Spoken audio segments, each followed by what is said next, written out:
We're live. We're live, okay. Good evening, ladies and gentlemen. Welcome everyone here this evening. Welcome to those who are joining us online.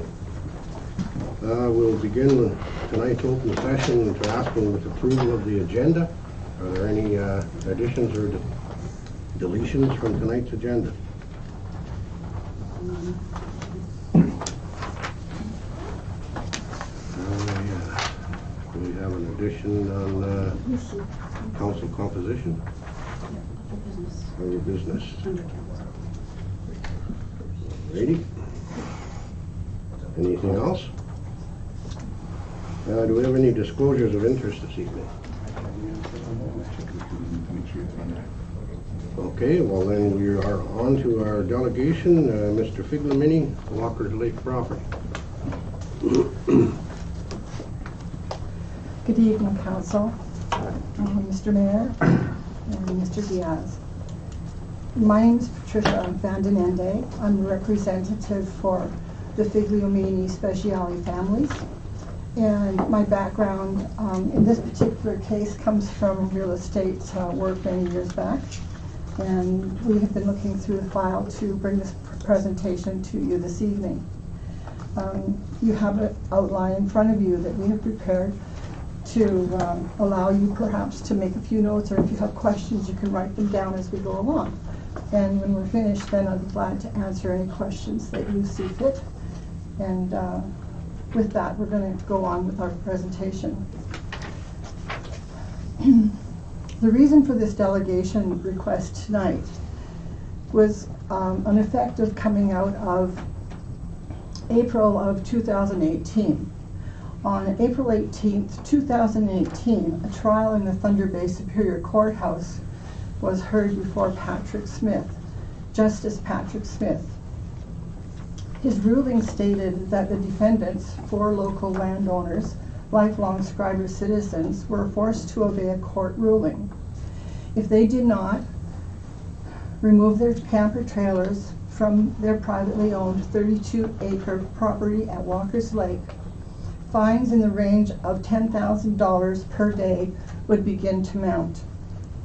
That's 1 trailer for 8 acres of land. Where did they park their trailers, I wonder? On the street, in front of their homes in town. What's wrong with this picture? You might be surprised to hear this, but the township has had a long-term renewable contract with their own land use planner.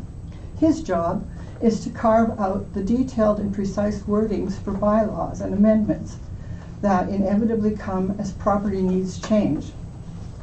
Even maps are drawn up to complete the explanations within this plan. Specific zones for living, recreational play, various gathering centers in the town's limits, public services such as your new water tower, your new tourism center, schools, etc., are all given zone classifications. They are designed to outline permitted uses in certain areas of your town. It is your official plan which outlines the unique expression of those you are, of who you are, and what lifestyle expectations you could expect within your town boundaries. As well, your tax base is linked to specific zone expressions.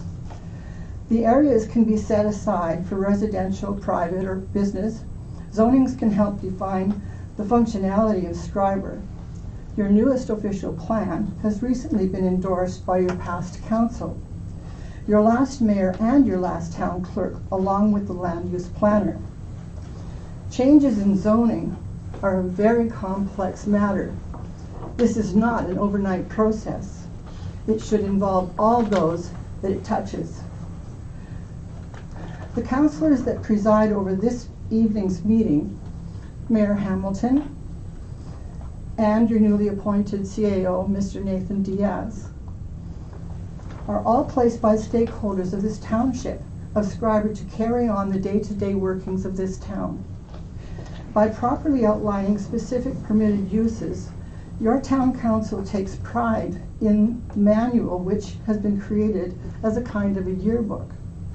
An official plan is usually visited each 5 years and can be completely revamped within a 10-year process. Township officials have sworn oaths of accountability. They are responsible for the policies as outlined in your official plan under the legal outlines of the Ontario Municipal Act, 2001 at this point. Their rules require respect as to how municipalities will try to ensure that it is accountable to the public for its actions. In the same way, according to the outlines of the Municipal Act, the purpose of your policy statement here tonight, G 2007-03, is to ensure a transparent avenue for the public to remain plugged into what is happening to yours and your neighbors' vested interests. They are elected officials who promise to follow the rules of the Municipal Act to protect and uphold your personal rights. They are accountable by law. Please do not understand the weight of this sentence. There is an Ontario real estate law which ensures your investment protection for the inherent value of your ownership. To convey property in fee simple is legal talk for I own the whole thing without any restrictions. This Ontario real estate law is called the Conveyancing Act. It outlines that the title or history of your property must be searched in a legal way to ensure you are getting what you think you are getting. If there are any surprises that you need to know before handing over the exchange of keys, your money and the contract will ensure that you get what you're paying for. Your lawyer will search the title and make sure that your purchase is going to go through without any snags. So then, the Conveyancing Act offers a special bundle of rights.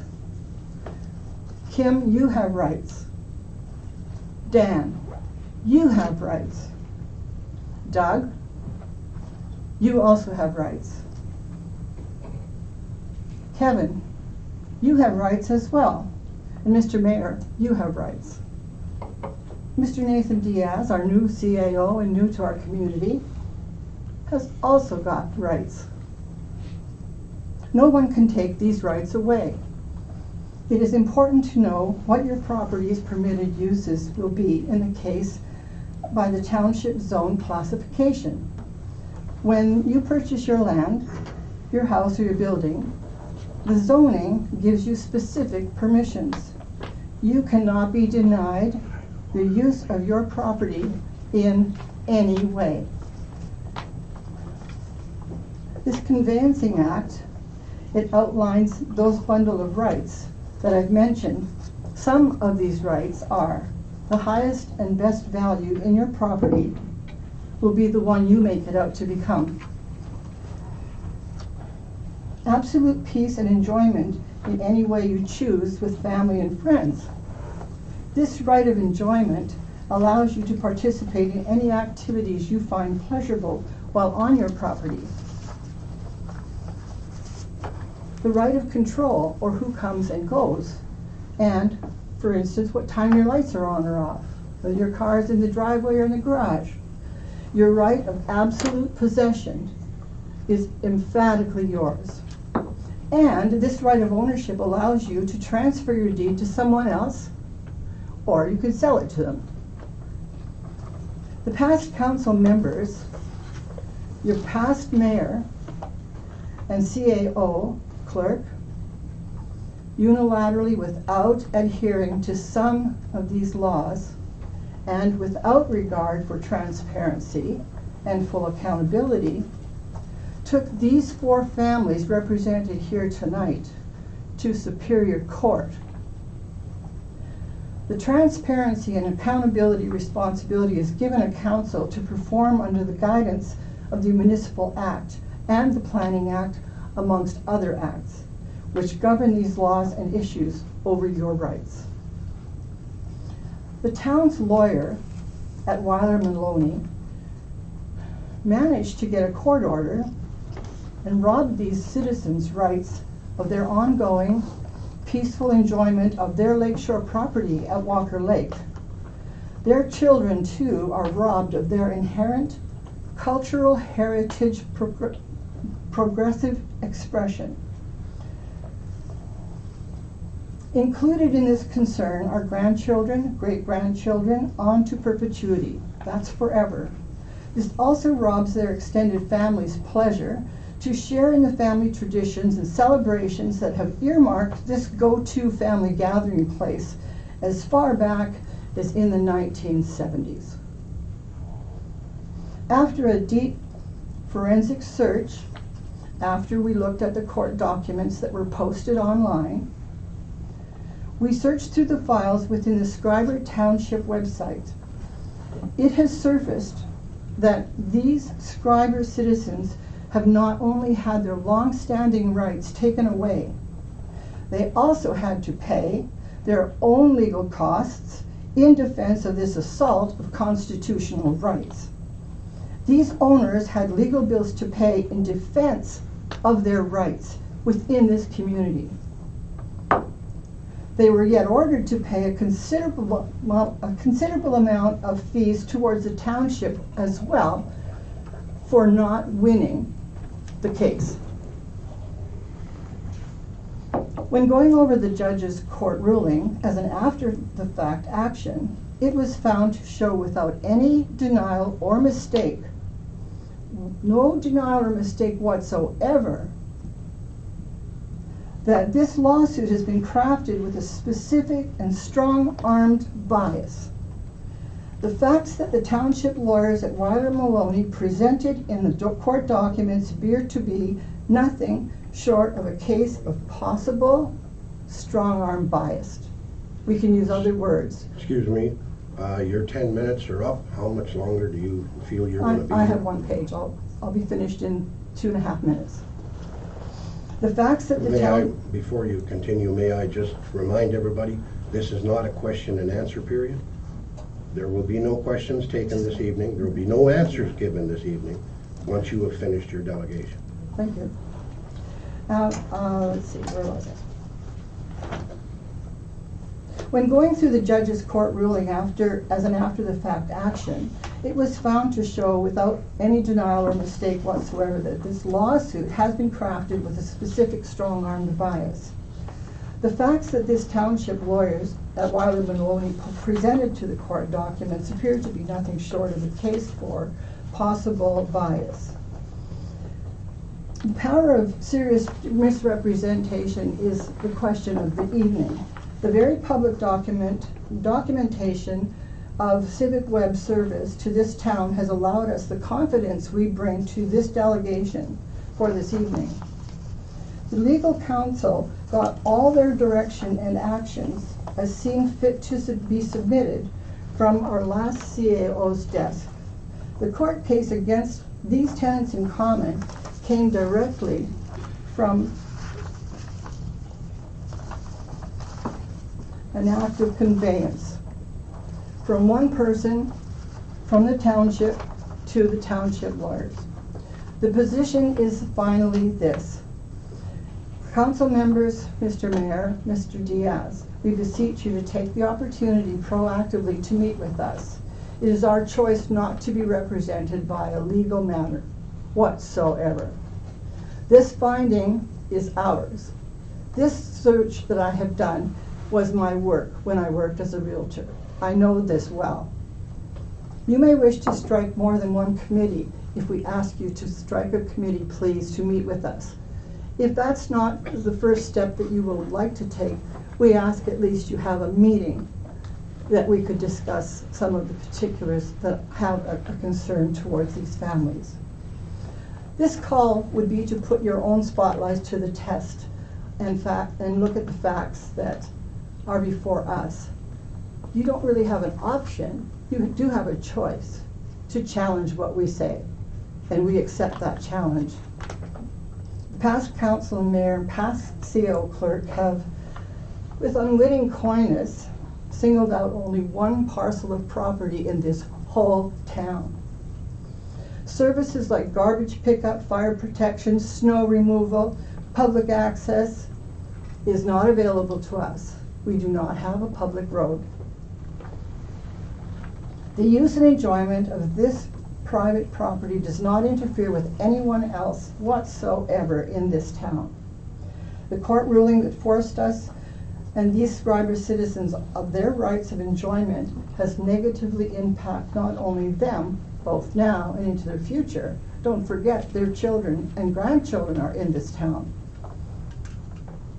A large percentage of this family's rights of enjoyment consist of a very large number, a percentage of people who live in this community. Be insightful, please.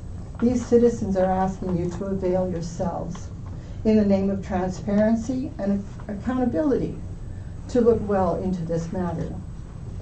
This is all in the name of swearing your oaths to represent your works to do the right thing in the eyes of your joint shareholders. You are a shareholder of this corporation, as are we, right from the mayor down to the youngest child in the town.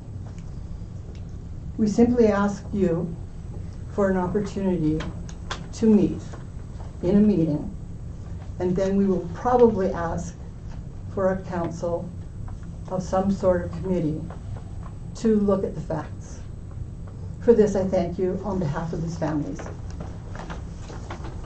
Thank you. Can I make a move that we strike it up a committee? No, No, not at not this now? point. Okay. Are there any other questions that want No. to be fielded? No, thank you for your presentation. Thank you. Okay. Our next order of business is resolution number 15-20. Moved by Councillor Stefurek, seconded by Councillor Mullins, that the minutes of the Council and Committee of the Whole meeting held January 14, 2020 be accepted as circulated. All those in favor?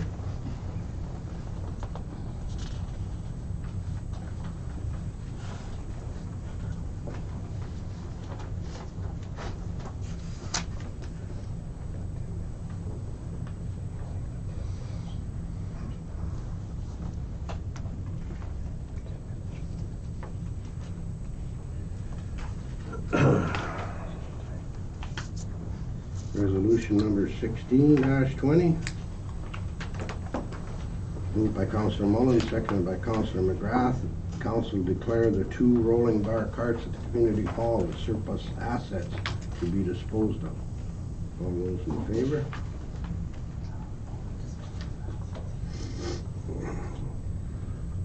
Excuse me.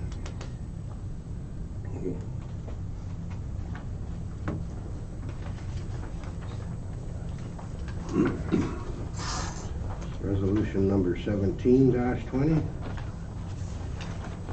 Moved by Councillor Stefurek, seconded by Councillor Kraus. The Council of the Township of Schreiber support the resolution of the Corporation of the Town of Tecumseth with respect to 911 misdials.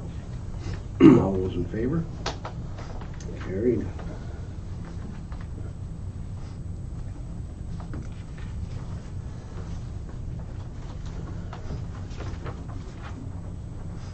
Resolution number 18-20, moved by Councillor McGrath, seconded by Councillor Mullins, that Council approve the appointment of Dominic Camiso as a member of the Community Economic Development Committee for the term of Council ending November 30th, 2022. All those in favor? Carried. Welcome, Dom.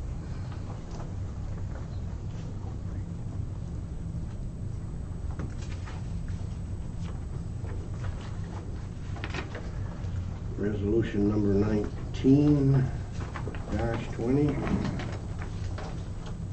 Moved by Councillor Stefurek, seconded by Councillor Kraus, that Council approve the appointment of Kathy Cook as a member of the Recreation and Festivals Committee for the term of Council ending November 30th, 2022. All in favor? And welcome, Kathy.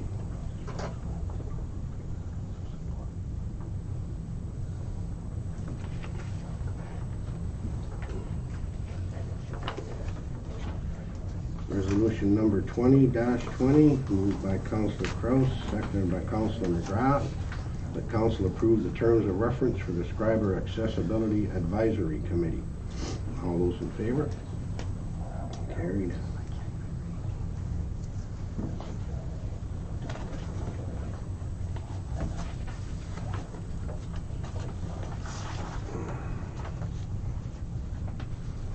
Resolution number 21-20, moved by Councillor Stafuric, seconded by Councillor Mullins, that bank debits paid out of the general bank account in the month of October 2019 in the amount of $45,508.76, in the month of November 2019 in the amount of $45,229.43, and in the month of December 2019 in the amount of $62,367.04 be approved and ratified.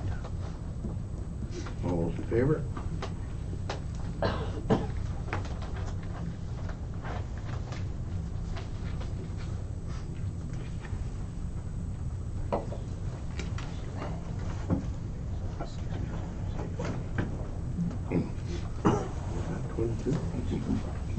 That one was fine. Next one's 22. Resolution number 22-20, moved by Councillor McGrath, seconded by Councillor Kraus, that council approve the attendance of K. Mullins at an LNG meeting held January 24th, 2020 in Marathon, and that expenses be paid as per township policy.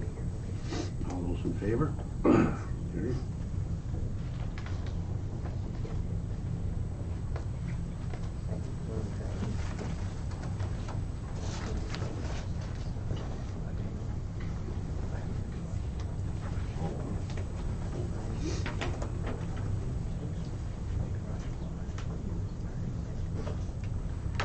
Resolution number 23-20, moved by Councillor Mullins, seconded by Councillor Stafuric, that bylaw 2-2020, being a bylaw to establish site plan control in the Township of Schreiber, be given first, second, third, and final reading and enacted.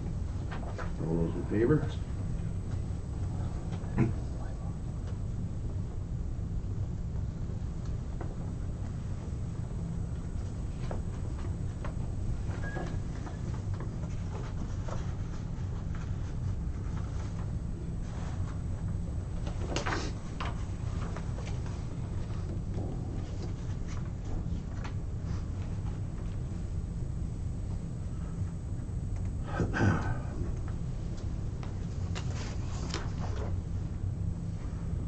Resolution number 24-20, moved by Councillor Kraus, seconded by Councillor McGrath, that bylaw 3-2020, being a bylaw to authorize the execution of a services agreement between the Township of Schreiber and TBT Engineering Limited, be given first, second, third, and final reading and enacted. All those in favor?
Trade here as well. Yep.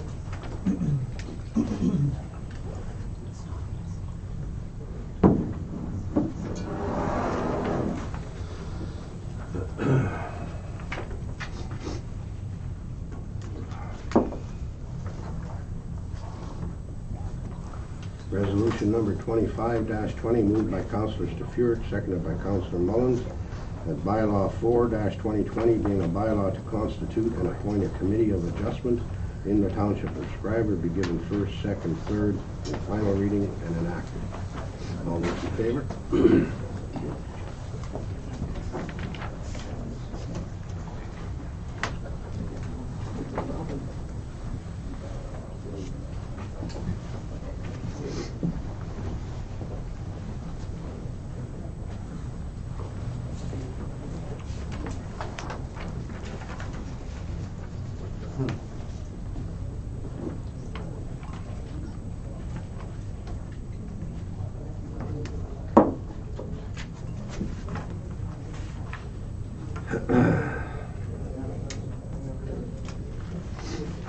Resolution number 26-20, moved by Councillor Stafuric, seconded by Councillor McGrath, that bylaw 5-2020 being a bylaw to authorize the execution of a lease agreement between the Township of Schreiber and the Cuesta Cafe be given first, second, third, and final reading and enacted.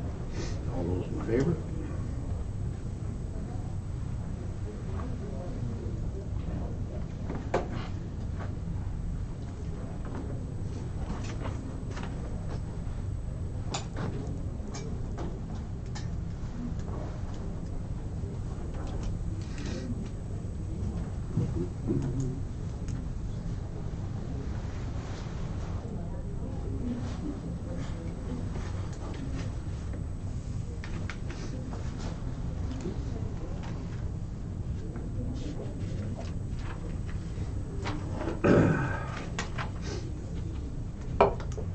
Resolution number 27-20,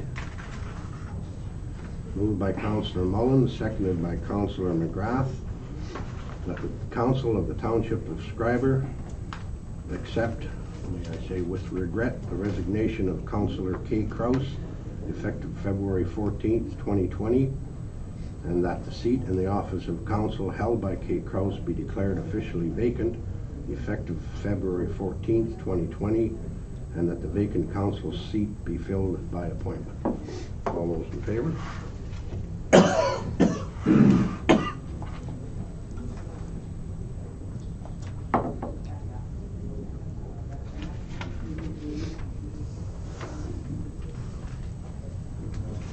That's it for the council portion of the meeting.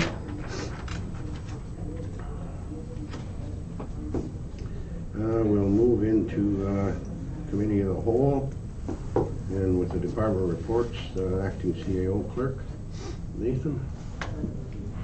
So it's a time of year again for the TODS program 2020, and this is again an annual permit, if you will, that we need to sign in order to get those blue signs on the highway. So I attached a picture so you have some idea of what it looks like. We have three signs, or maybe 6 sign faces that we need to look at here. It's a total cost of $2,280. Again, they froze the amount of money that we have to pay into this. And as part of my report, again, Canada TODS is the company that is that this has been outsourced to from the Ministry of Tourism. Ultimately, my recommendation here was this is a sign that a lot of drivers on the highway are used to.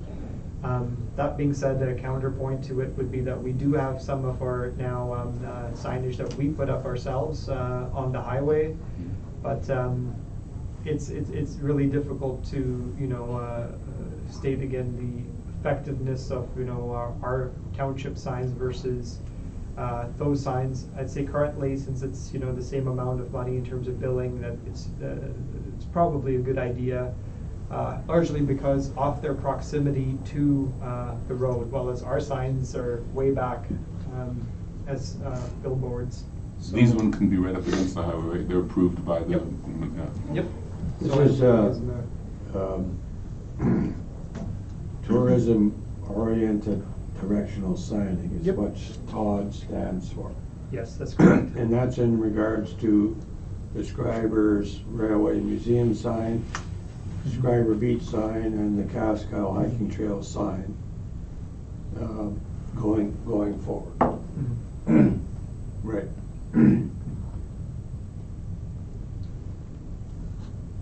Any other questions pertaining to it? You have to renew this every year anyways, don't you? I think we Yeah. did the same last year. Yep. Yeah, that's right. Yep. When I first looked at Todd's, I thought, well, what the hell does that mean? But Yeah, you have to read the acronyms or pages. tourism oriented Directional signage. Yeah. Who is Todd? Okay, Todd, yeah, or Well, I whatever. spell his name with an Okay, any other questions on that? Then we have the, Oh, it's a We need to- recommendation here, so if recommendation to- everyone wants to go. Yeah, over it. and then the actual wording on the sign will be similar to what we have now, or are we gonna update anything to reflect the pavilion coming in? Any of those kinds of things that should be on those signs to bring people in, or are we just gonna keep That's- what's there? Cause you've got that's the something to pavilion look at. probably open in the summer, Mhm. that'll be, that'll have a direction. That would be more something to do this year and look into changing next year. Mm. At this point, they essentially just want their money at this point. So- Yeah, but maybe make them do something for it, make them earn it. If they can change the rating on the sign to make it nicer for us, that's what you're paying them for. But yeah, that's something to look at the pricing and to see whether, Mm. you know, you want anything else covered. That's something we could certainly look at. Mm. So the recommendation is that that the Council of the Township of Schreiber authorize the acting CEO clerk to enter into a participation agreement with Canadian Tods Limited to permit Schreiber's Railway Museum sign, Schreiber Beach sign, and the Cascal Hiking Trail sign for the year of 2020 in the amount of $2,280 excluding applicable taxes. everybody okay with that? Yeah. Okay. Our treasurer report on the property tax arrears update. Do we have any questions for Marlene? Or? So we're going to the other one after, yeah. Yeah. Doubtful accounts, Mm-hmm. what does that mean? That's that name that always pops up when you Yeah. short some money and you make a new column. Remember we talked about it before, and I said, you just make a column and call it doubtful accounts, and that's what's the difference between what is expected to come in and what's out, right? That's correct, because we have to budget according to how the assessment roll comes That's right. back, so we're budgeting the revenue. Yeah. So you do a calculation based on, It's past history as well, eh? yes, So, to determine what in year you should be budgeting that you're not going to collect. Everybody okay with that? except we never have, like, these are just sums, eh? These numbers, when you look at the sums. These are total, yes. Yeah, So this report here that you're looking at is telling you where you were at December the 31st, 2019 at that point in time, and comparing it to where you were on October the 4th, which would have been just after the final. also, it's only 1 Records. month away. It's not like year to year then. No, it It's was from last month to this month. well, from October to December. Okay. So at the end of September, your Yeah. last installment for your current year taxes Sort was of due. like 3 and- months. Yeah. Changes every couple of months, or, Well, that's the biggest, yeah.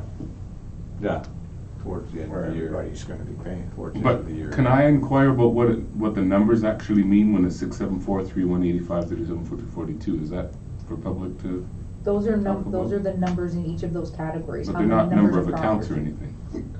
Pardon me? It's not a number of accounts or anything like that? Like, the very last line is 37, and then eligible properties, and there's an amount associated with that. Right, so on October the 4th, Mm-hmm. when the arrears notices went out, the number of 2020 eligible Eligible properties were properties, yeah. 37, and now we're at December 31st, there were 18. But eligible properties, in my mind, means properties that are eligible for, Registration. Yeah. That's what it was. So it meant that in October, you had 37 oh, properties. so it dropped to 18 because of payments and Correct. collections, okay. Correct. Okay, yeah, I was just, the wording was a bit backwards, okay. So if the numbers go down in December, that's a good thing, That's right. because it means money came in, That's right. basically, yeah. Okay, then we go to number 3, property tax write-offs. So again, this report is to show you changes. MPAC is tasked with valuing properties and classifying properties in the municipality. These are changes that have gone through that they have updated the assessment, and they come through and they equate to write-offs of assessment on taxes. So the majority of these are due to a sub or an omit listing, which means that, you know, somebody built a garage and it could have been, like, for example, it could have been, like, CC means class change, so it went where it was commercial, the CX means it was commercial vacant land, so it changed. So you have to write off the commercial vacant land portion because there was a commercial taxable addition to it. So you don't. MOS?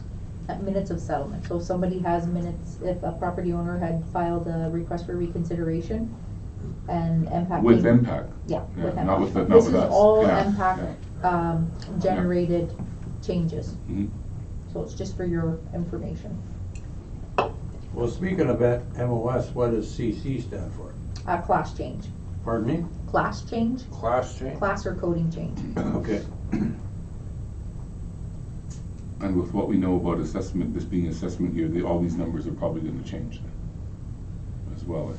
In 20, yes, potentially they could change for the 2021 taxation year.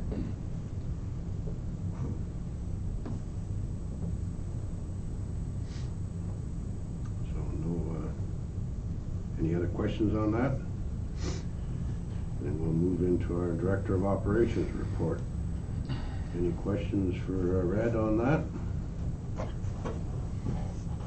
I got one question. Because of the last meeting we had, apparently there was some misunderstanding, miscommunication. I just want people to know that I think you guys are doing a great job. So that clears up any misunderstanding that might have been. Okay, any other questions for Red?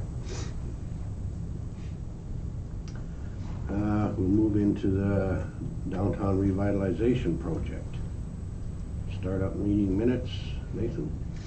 So we had the startup meeting with TBT Engineering on Jan 15th, and just out of this initial meeting, TBT has started work on the project, and first part of what they're going to be doing is looking at locates. They're going to be doing the locates on site. They have to do some digging in terms of getting in boreholes, part of the as a part of the geotechnical investigation on the site, and that's really the first part of what they'll be doing. They'll be looking at the samples from the boreholes to do their geotechnical evaluation, and based on that evaluation, they'll have the recommendations to the structural plans for the pavilion. And going from there, I mean, the preliminary schedule that we currently have, and this is again provided by TBT, is they're planning for the tender now on May 11th, and the potential contract for general contractor services awarded by May 22nd. And construction will, of course, depend on the timeline that is again suggested by the bidder at depending on their capacity. Okay. So this definitely won't be done before the end of summer then, it looks like it can't be. It could be, or it really depends on again the schedule that can be met by the contractor, and you know, again, it's the moment there's any sort of snags, you know, where they need to get an approval, for instance, for us for a change order, or anything can really happen that puts, you know, a bit of a delay. That being said, they would be, you know, trying to move as fast as possible, just because again, the season here, you need to make best use of from really June to October as much as you can build. Yeah. But they're showing November 20 as completion date, am I right, with that green line? That is, at this October or point, November, it's a very rough estimate. Again, that's something that they would not be able to guarantee. Their timeline is good in terms of them getting an estimate for all the work they need to do and the, and providing again that date of when the tender will be released. So that is, you know, a very confident part of the schedule. And again, we're just making an assumption for what the contractor can provide, again, in terms of construction at the end there. So we should have a better idea sometime in May. Exactly. Once they do put in the tender, they'll have, again, the Schedules. proposed Yeah. schedule of when, how many weeks it will take them to complete the project. So hopefully with these other guys overseeing the project, we shouldn't get into overages and things like that either. That's what I'm hoping, right? It's, they plan it well, and at this Surprises, stage, we should hopefully get no surprises. Hope for the best. But, you know, it's one of those things, right? It's, it depends on their capabilities. That being said, so far from what I've seen, they've been quite thorough. Very good. Okay, thanks, Nathan.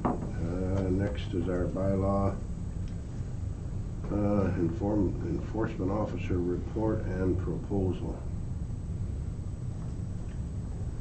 So there's a recommendation here from the bylaw enforcement officer that council accept the proposal presented by Municipal Compliance Solutions to update property standards bylaw 758 and land maintenance bylaw 3499 at the cost of $2,150 before applicable taxes.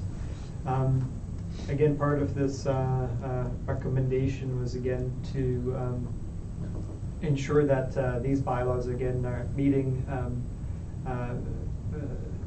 meeting enforceable standards in terms of what's there in common law kind of practice, and also finding that balance between set fines and court compliance when it comes to dealing with any non-compliance issues with these bylaws. So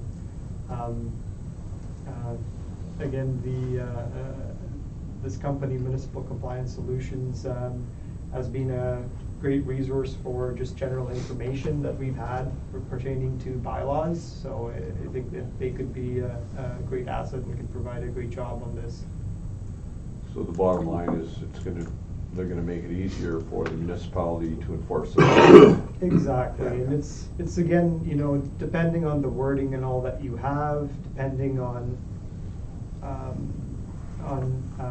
you want to compare, right, to again other municipalities, what kind of wording they have in terms of their property standards bylaws, what works, what doesn't, and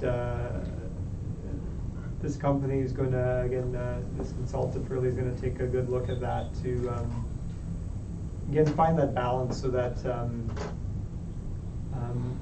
we can enforce our property standards in the most efficient way possible. Because there's all kinds of levels of, and they talk about like part 1, part 2, part 3. There's all different ways in how that compliance can be met. It's quite the procedure. And depending on the wording and whether we have registered set fines on these bylaws, they make quite the difference. We talked in the last meeting about something that's maybe not really related, but I see it as being related, and that was a person's right to paint their house the proper colors. We're talking about subdivisions and stuff like that. While we have a mandate for enforcing certain standards, those standards, there's no input from citizens as far as what those standards are. And should we not be having some kind of referendum or some kind of a community discussion as to what the standards are? Because for you to start enforcing standards on people who maybe have a problem with that, I don't find that to be very democratic. And I understand the need for standards, but I think before you, this is just so weighted towards imposing fines on people and forcing them to use their property in a certain way, which is always something I always complain about, when they should have a right to enjoy their property in the way that they feel about it. But there has to be some kind of a give and take here, because we know what the standards are for, to maintain a certain level. But should there not be input from the citizens first before we go to the next step of imposing fines for those standards? Because what if those standards are maybe not meetable in some cases? I'm thinking about somebody who maybe can't afford to cut the grass all the time. Or there's a lot of people now who are looking at alternatives to manicured lawns and saying it's more natural to keep the bees and stuff there, and it sounds flaky and green, whatever, but. I think you gotta stick to a standard, like, Yeah, but who sets the standards is what I'm getting at. And are those standards still valid and are they fair? Have they been Ultimately, determined to be fair in order, because if you're gonna prosecute somebody for a standard, then it has to be fair and everybody has to be treated fairly with it. Who is, what is property standards bylaw 758? Is that specifically It's about the maintenance of the Schreiber? property. Yeah, Or yeah, is that a provincial thing? no, every It's- municipality sets their own from what I understand. So- And land maintenance bylaw 34-99, Yeah, that's a Schreiber thing. Right. yeah. And to update these standards, there's a cost of over $2,000. No, like- she's talking about, Well, that's what it states right there. does she mean to update, not to update the standards, to change the enforcement of the law for those To standards? update property Yeah. standards These three at the different- cost of $2,150. These three different bylaws. No, there's three different bylaws. that's different. these are again the bylaws that are most commonly, would you say, Enforced. kind of enforced. Yeah, in property terms of, standards, again, land maintenance, and property. animal Exactly. control. And the three of them, she just Three of wants them. them looked at And- to make it more understandable and easier for her to enforce, so that there isn't Ex- questions asked and stuff like that. Exactly, because what, these bylaws and all, if you look at the, at the date and all, right, Some of them are old. some of these were from the Yeah. 80s and all, and they're referring to, again, older legislation and everything, so they need to be properly Right. updated so that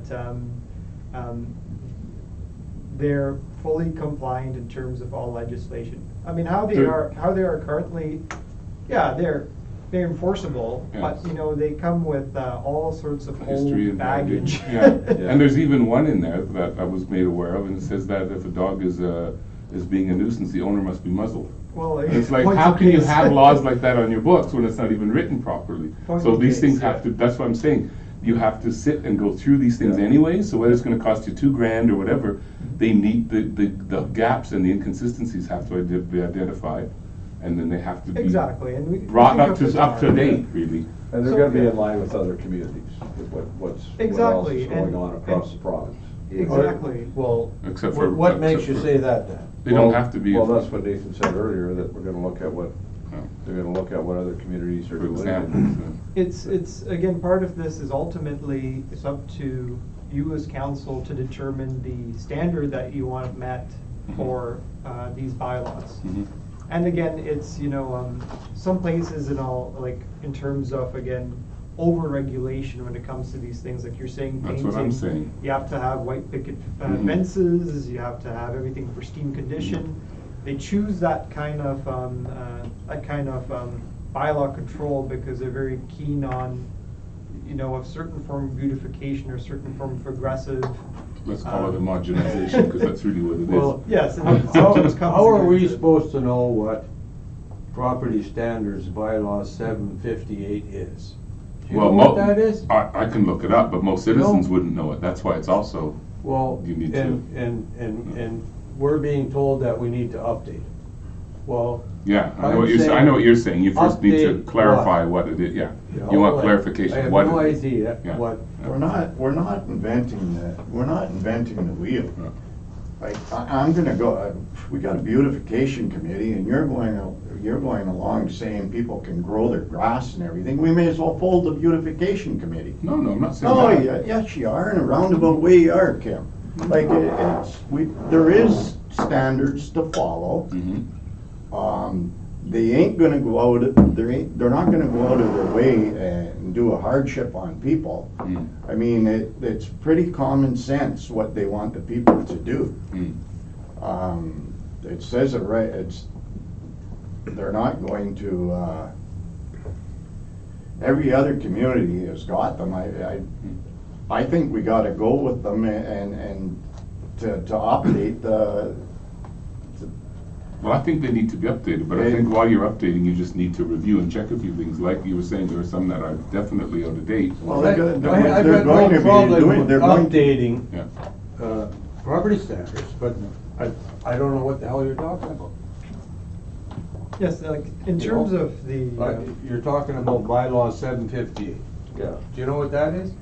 Do you know what that is? Let's look it up, and then you can know exactly what it is.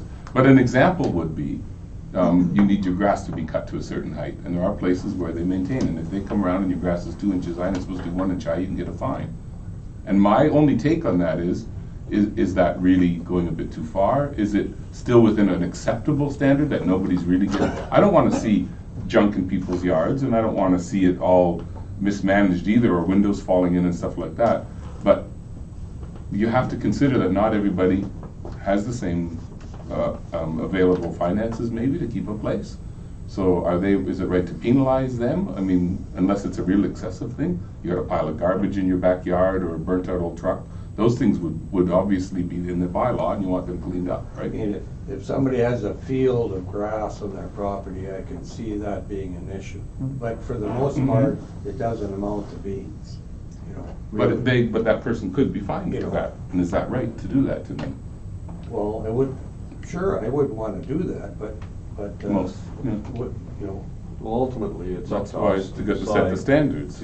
what the standards are gonna be. Mhm. But if we need to update the old bylaws, if they're outdated, then they should be updated, and then ultimately, again, it'll be us to say yes or no, or whatever. Yeah, whatever's ultimately, this is presented. just a proposal. Yeah. That's, again, gonna be, again, a recommendation from an expert as to what we should have in our updated, again, land maintenance and clear and clean and clear bylaws. Again, those are the bylaws that are dealing again with your property's condition, snow, and this just again creates a good opportunity to see and go back onto what we currently have and see how it meets our needs currently now. And again, it's ultimately you as council here can set the standard of what you want. And why does this update cost over $2,000? A consultant has to do it. They have to Yes, go in and they it's- have to review everything and then to provide. A consultant does. Mhm. Holy smokes. No, the consultant is gonna identify loopholes and things and look at things and then bring that to us, so we can look at their advice, or whatever you would call it, or recommendations. Yeah. In this case, the main thing is, it's because the set fines associated with these bylaws have to be registered again with the province and all. It's quite the process in terms of this. And also, this is a bylaw that at any point, if someone does not want to comply with it, it will be tested and challenged in court. Yeah, So you want to make sure that you have a bylaw that is fair. And enforceable, fully enforceable, and can be challenged by courts. So you would want, the $2,000 you spend on expert to look at it, really vets the wording and everything there to make sure that you don't have any challenges if it is ever tested. And there is another advantage to updating this too, because let's say in the old bylaw it says, oh, you got a broken window in your house, you can be fined $5 because it was written in 1940. Well, $5 isn't a deterrent. So the other side of it is you can actually make those penalties more in line with what's really fair. So in a way, you can look at the other side of that and see the benefit of that as well, right? Because if you find someone $5 for broken window, they may not even care. But if you say it's going to be $1,000, they'll fix their window. Well, you look what went out today. If you parked in the ambulance or whatever it was on Facebook, you're fined $15. Yeah. But you can't find a parking space in the city for $15. No. Somebody's gonna park there. So they're just going to park there because what the hell? That No, obviously it's true. needs to be updated, Yeah, what you're saying. but that's what I'm saying, because to make it clear that it can work both ways, although I just want it to make sure that it's fair to the people, that it's also can go the other way, where all of a sudden you've got some incentive to look after your place. I don't know, I think it's fair to. But I personally think that $3,000 is a good investment to have it looked at. So Right now that's the we're- issue, right? Right now, If we're we're just gonna saying go through. $2,000 because Yeah. the recommendation is that we don't even follow through with the animal control, because fire law enforcement says that one isn't way too outdated, but the That was remaining two- ones are, That one was 2007, Yeah. correct? yes, I Yeah, think so. so not so bad. It's like it says here, when a violation comes forward, the town should be able to legally and without bias perform a thorough and fair inspection. Yep. Like, we're trying to keep the town good looking and whatnot. And it's also gonna make her, the bylaw enforcement officer. Oh, it's job gonna- Well, it easier. makes her It's job gonna easier make it- because yeah. things are more clear. Yeah, And I obviously think that's she's the not- point. She's You're having bringing trouble. everything- You're bringing everything up to date. Yes. And Yeah. they're gonna bring it, like, if you go down, Yeah. it breaks down what they're going to do. Yeah, I mean, I think it's great. yeah. Karen's looking for it to make it easier for her where she can. So then is everybody in favor of this approval then? It's a Go proposal ahead at and this get point. on that Yeah. proposal? Yeah. Proposal, I'm good, I'm not, but, Tony, you okay? Yeah. yeah. Okay. And we will move ahead with that. Next one up is our building permit and demolition report. Any questions on that?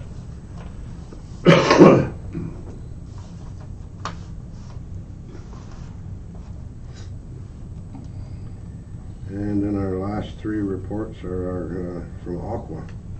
Water and wastewater and water treatment plant. I have one question on wastewater. Mhm. Wet sludge processed in December was way sky high compared to the other months, and I'm just wondering, is that an annual thing that you do in December? Or it says that Phil's pumping on site in December. Oh, they had a clean out the clarifier to Okay. get the new parts when they were installing them. Right, okay. Still ongoing work with that. Yeah, so that's not an anomaly, it's just No, they had a pump. required maintenance. Yeah, they have to pump out Yeah. the clarifier to finish Yeah, that work. okay, that just jumped out at me, so. Any other questions on any of those reports?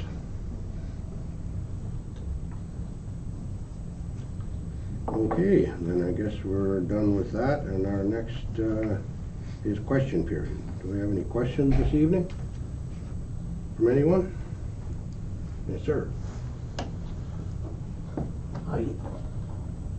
I'm not used to talking like this, but anyway, Pretend we're not here. I'm not all there most of the time. Last year, the Zamboni broke down, okay? And I don't know how much it cost to get it repaired, but the heads had to be replaced on both sides. In Schreiber? Yeah. Yeah, Doreen. Yeah. Oh, yeah. But what had happened is the plugs had seized and the heads, they couldn't get them out. And I said, and I asked somebody in the administration, I said, what the hell happened to that? How come it happened? The response I got was, well, that's general wear and tear. Well, I've been on this bloody earth a long longer than most of you guys. And that was a shit answer. As far as I was concerned, something had happened that shouldn't happen. So I phoned up the manufacturers, I phoned the spark plug people up, and it turns out the plugs that go into that unit should last easily 1 year, okay? And they should be replaced after a year. Sometimes they may get to 2 years. If you're going to get there, they're going to seize up and you're going to have a big expense. Now, I don't know whether there is a, what the hell do they call it? I wrote it down, my memory's not so good. Preventive maintenance file on each piece of equipment that we have. And that would have come up and said, hey, it's the end of the year, it's time we replace these plugs.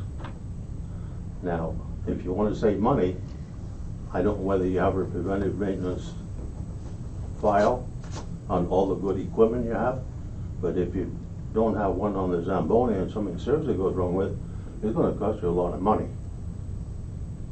Now, that's the information I've come up with, and you're looking for places to save money. If they had changed the plugs when they were supposed to be changed, it would have probably cost you $100 for the plugs. In actual fact, you paid several $1,000s out for the heads. Now, who's responsible for it? I don't know, okay? And it's up to you guys to figure it out. Red, do you have something? Well, I've been working on a gas engine since I've been 14 years old and never had to worry about the bugs. But because propane engine, when it burns, it makes water, moisture. I did not realize that the plugs would rust into place. So that's what happened with that machine. It was running fine. It didn't seem like it needed the spark plugs to be But it'll changed. last 1 year. That comes from the manufacturer. No And kidding. the other thing is, with the plugs people, if you put, they can use just about any GMC plugs or Napa plugs or whatever, okay? The best plug you can put in there is a Bosch, because the Bosch has anti-seize built into the threads, okay? It's not necessary, but it's part of the safety factor. Now, when they did the replacement on these plugs, they may have just dropped the damn things in and didn't have put any antifreeze in them or anti-stop or whatever, okay? And that's, you got a problem. So if you've got a file on each piece of equipment, it says in there, on such and such a date, Joe Blow changed these plugs because it's such and such, okay? Or Yeah. change oil, change filter. So I don't know whether you have a file on each piece of equipment, but you should have. Nowadays with computers, if it says you got to replace the brake pads at such and such. Get a message on a you date get that them, pops up, thumbs yeah. up. Now, whether you have that, I don't know, but it's worth the dollars. Now, I have other concerns. I don't, whether I can bring it up now or not. One is the damn light which we got on the water tank, which is useless. Apparently the big bright one, Yeah, because I thought that had been dimmed now or taken out. it should be taken out, Yeah. too. Okay, because that's costing you money. And there's one other thing I can get into, but I guess it would have to happen at a different date and different people. What But tank? The water tower, so they put these two big new lights on it, or one big, and it just shines right up, just base and back, and it was really bright, and people were complaining about it. Okay. And it actually, yeah, it costs a lot of money to light it up here. The other thing is, I've changed the topic a little bit, gaining access to the Trans-Canada Highway where the Golden Rail is, Mhm. okay? Perry Street or Perry Street, whatever it That's is. Berry Street. Yeah, okay. There's a stop sign. You have to go down the dip, you come up. A month and a half to 2 months ago, my wife was there, couldn't see either way down the road. Each down, she was looking to the right, okay? The truck almost took the front of the car off. And she said, Christ almighty, I almost got killed. So I said, well, I went and took a look, and I said, no, you can't see down the highway. It's impossible, you can't see Because vehicles there's a coming. truck parked there? No, it's because of the snow that It's the accumulates, snow. and that's for the highway The putting snow, that there too, eh? it's That's the good. snow buildup. Yeah. So I came to the town hall and I said, hey guys, you can't see up and down the highway. What do you do about getting rid of the snow up there so we can see? The answer I got, that's not our problem. Now, if It's probably anybody- not the best answer, but I think the idea is that if it's on the highway, it is the highway's No, but the responsibility. thing is, speaking to all the girls that work in the front office, Yeah. they have to travel across that road, and they said, look, it's taking your bloody life in Oh, your it's hands when you dangerous. go. Yeah. Especially if I you're phoned making the a left LPP turn. as well. They came and looked at it, and so we can't do anything about it, but we'll take note. Mhm. And so I said, Jesus Christ, we've got to do something about it. I got on the blower. I ended up talking to Gravel's office. They got in touch with the Department of Highways. And that afternoon, two people from the Department of Highways phoned me. One was Nipigon and the other one was Lockport. So we'll meet you at 8:30 at the rail tomorrow morning. This is a month and a half ago. We met, they got out, we walked around, we took photographs, okay? And they said, we'll have it fixed before 3 o'clock the next day, Mhm. okay? And that was the Ministry of Transport, right? Yeah, okay. And they turned around to me and said, Dave, if you drive through there any time and you can't see, phone us and it'll be looked after. Good, And guess what's happened? they did it. They did it. Yeah. And they're doing it now and they're Okay. doing one hell of a good job. I phoned them up and I thanked them very much. But as far as I was concerned, I'm just a taxpayer here. All you people at the table here, you went through that bloody intersection and nobody thought to do something about it. Well, Which I would call you on that one, because I can tell you, I've been in a few offices here, and They have been in contact with the highways. I went in myself. I've witnessed 2 phone calls to the highways that the office has made. You're not the only one phoning them. I think they're doing I think they're doing a good job. How come I they were think the they're only doing two guys? I think they're doing a very good job. I know, I right know. now. Right. If They didn't do it if you before. want to take all the credit for it, that's I know, I that's don't wanna totally take the up to credit for you.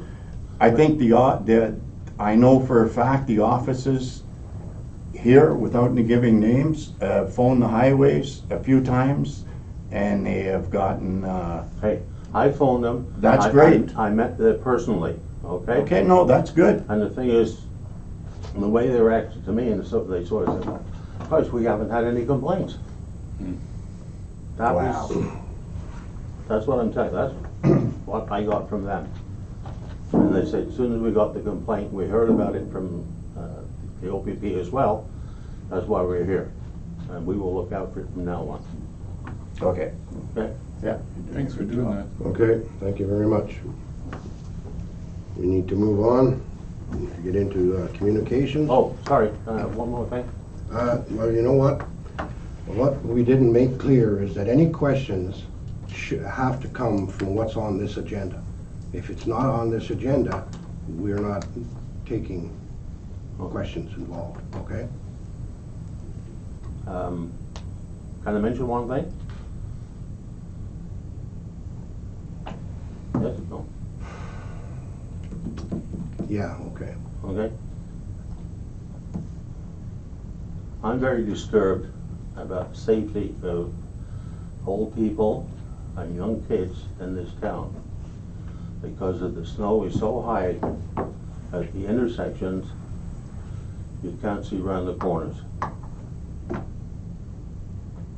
And I was able to get a quotation from one company who will come up with a piece of equipment which would probably do the job more efficiently and cheaper than what we're doing now.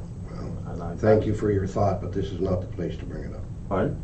Thank you for that, but this is not the place to bring that up. Okay, anyway, I gave the information to the powers that be, and it's up to you if you want Thank to you. take action on it or not.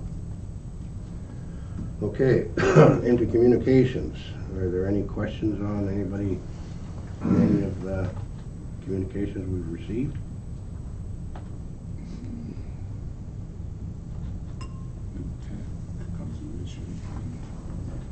Township of Deep River's looking for support for, But what are they trying to do there? Do they want to have nuclear, the technology? they to have a new, develop? they want to build using new nuclear technology. They're not building a nuclear plant per se, are they? Small modular reactors have the potential to provide municipalities, and I don't understand the technology, but No, but is their proposal that they want to develop these things and Yes. have them roll out later, and they're looking for people who would support their initiative to do that? Is that it? I believe so. Because I wasn't sure if it meant they were wanting to build a Well, nuclear they- plant or whatever, but they don't need support from anybody else to do that. But It's, I think they want to work together to develop nuclear the reactor micro plants, technology.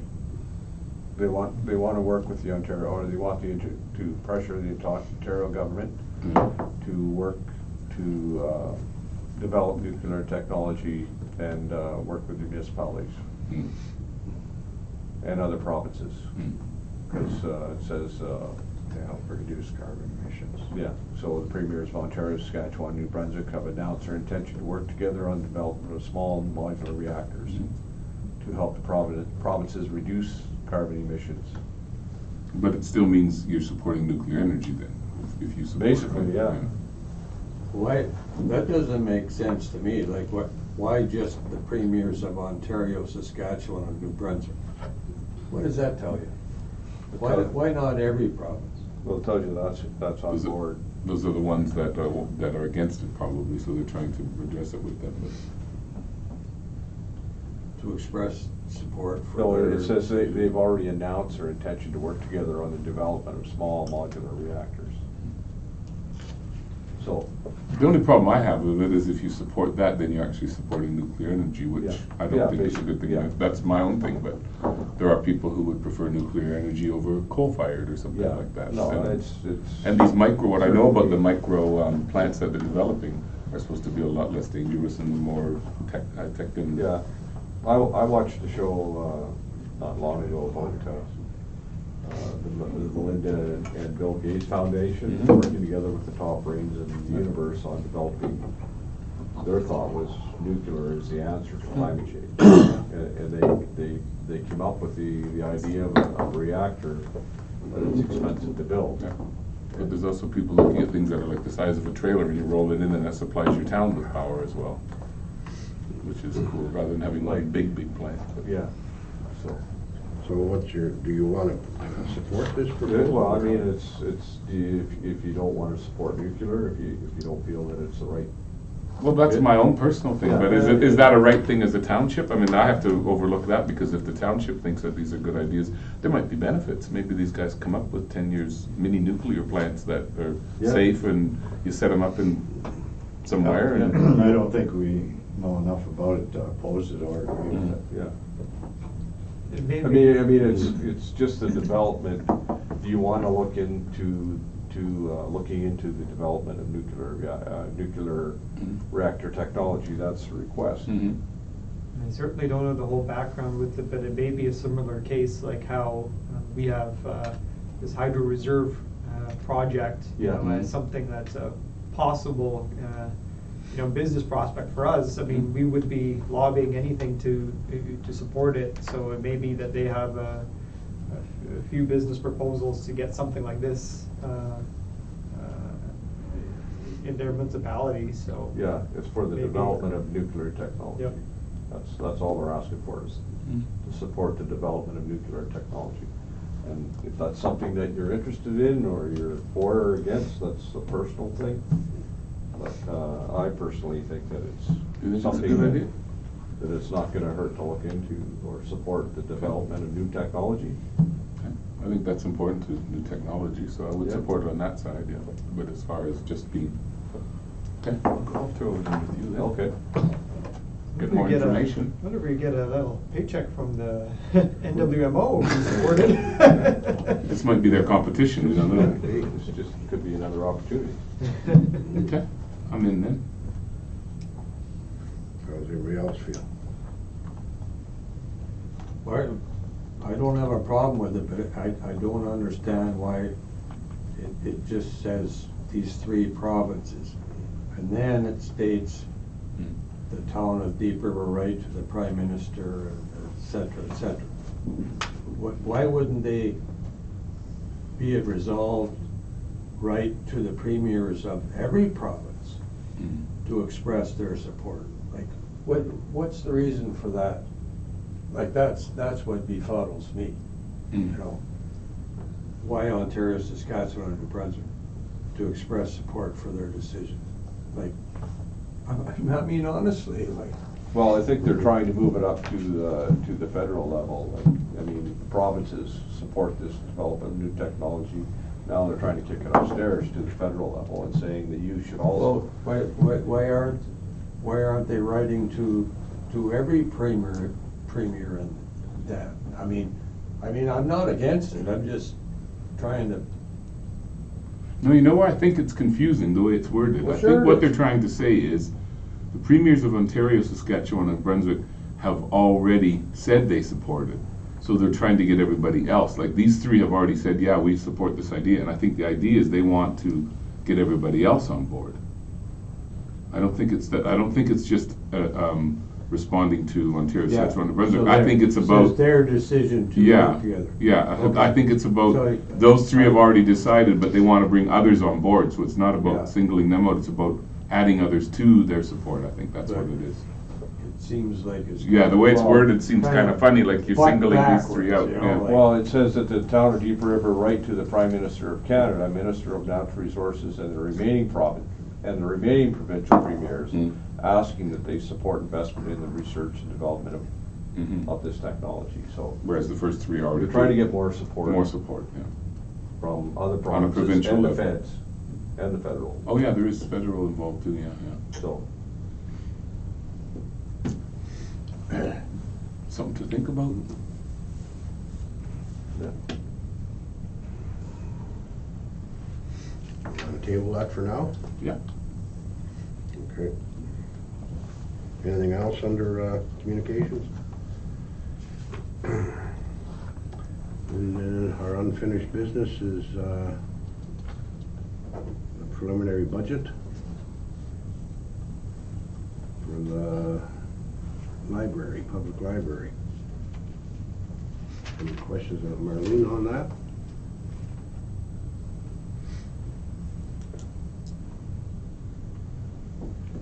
Does it seem like it's in line with what would be expected for budget? So the library has, put a request in to make a presentation at the February the 11th, committee of the whole meeting. I'm not sure whether it will be a delegation on overall what's been going on in the library or whether it is on the budget itself. The biggest increases, contributing factors to the increase that's there are increases, just salaries, and there is an application in for an NOHFC intern in there, as well as the bigger increase is in the computer expense that they are wanting to purchase some equipment for the new Schreiber Media Center that the patrons will be able to use through the media center. So it's almost a 3.9% increase, which depending on what the direction is from council overall on a levy increase, this is just the preliminary request at this time. So just for your information, and again, they will be coming on the 11th. Donna's at the super conference this week. Her and Ronan, I think, are coming on the event. And the grant, the revenue is down this year, account of the NOHFC grant is less this year. Yep, they are, so this, Yeah, I like believe half. And the OLS grant too, where they took away a bunch of money for the, so this one that's due to, the NOHFC is due to the timing of it. They don't currently have an NOHFC intern. This is budgeting for the person to start in September or October. Okay. So that's why there's less revenue, then there would be corresponding less expense.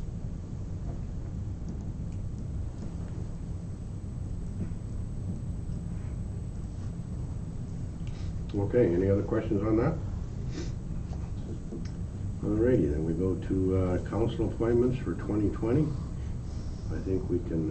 what does it say, 2019 there? That's where Oh, for the, Yeah, that's Here, it. yeah. Just a point here, just wanted to bring up that due to, again, changes in the council composition, it may be best to Put this off till, put this off Yeah. until yeah, you get a new new counselor. counselor Yeah. and look at that again. And also, we now have a new committee, that being the accessibility committee, so Right. We That's need somebody another- appointed to that. we need someone or two people possibly appointed to that. Mhm. Okay, that's fine, then we'll leave this till, and in the meantime, everybody just stay with their own committees until such times as we have to make a change. Okay, then, draft zoning bylaw, 20-2014. So this is again just a draft to review. It's going to be again as essentially excluding any form of cannabis production in the community unless that development proposal does pass as a zoning exclusion. So I it thought- just again. I thought that, I was looking at this and it says that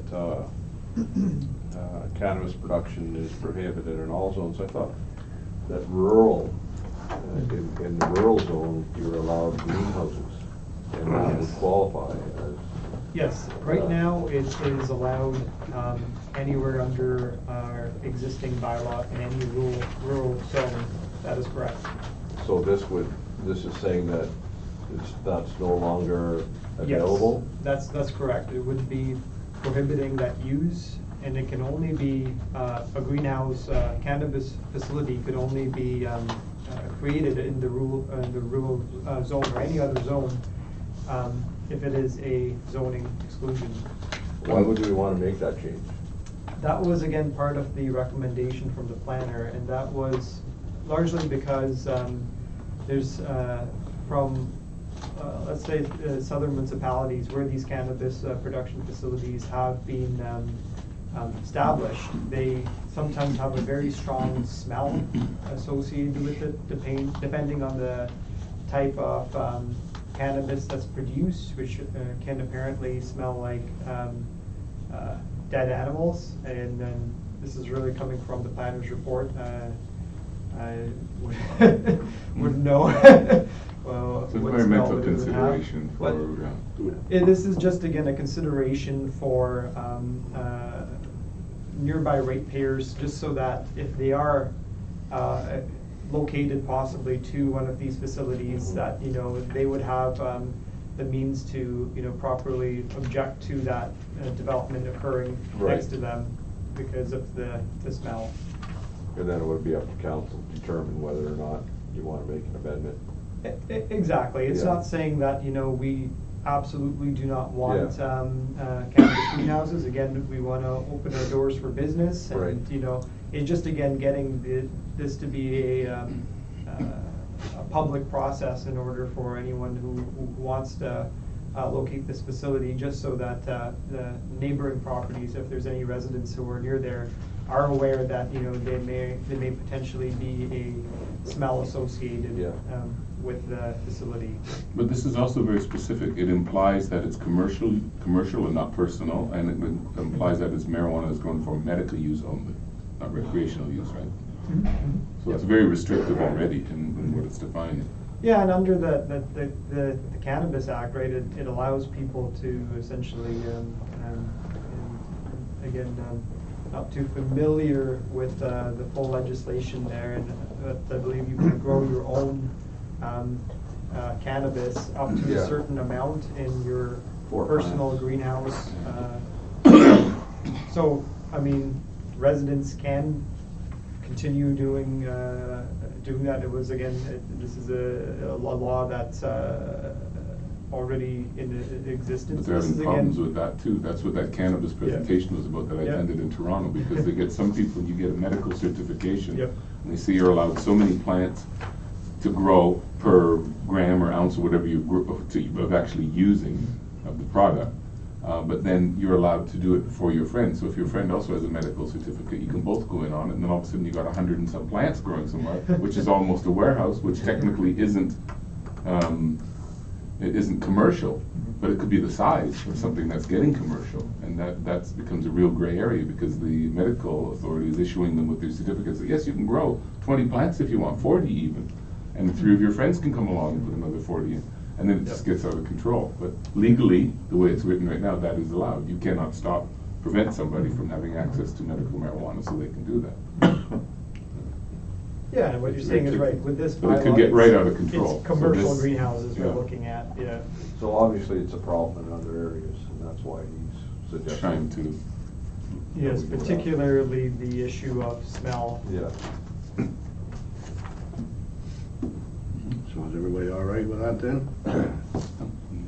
Yeah, in order of next steps, if this is agreeable to council, a provision of notice and a public meeting would be held. So we put the notice in the newspaper and schedule a public meeting where people can come make comments if they want. Okay. Okay, yeah. all righty. We have no other No, business. probably came off. We all done, You're done with open session? maybe? Yeah. Back in here again. So, Dean, we are done with our open session meeting, so we have to go back into the closed session at this time. So resolution number 28-20, moved by Councillor Kraus, seconded by Councillor Stefurek. The closed meeting resumed at this time. All those in favor? Thank you. Take a couple minutes break. Can we? Sure. That would be great for a few.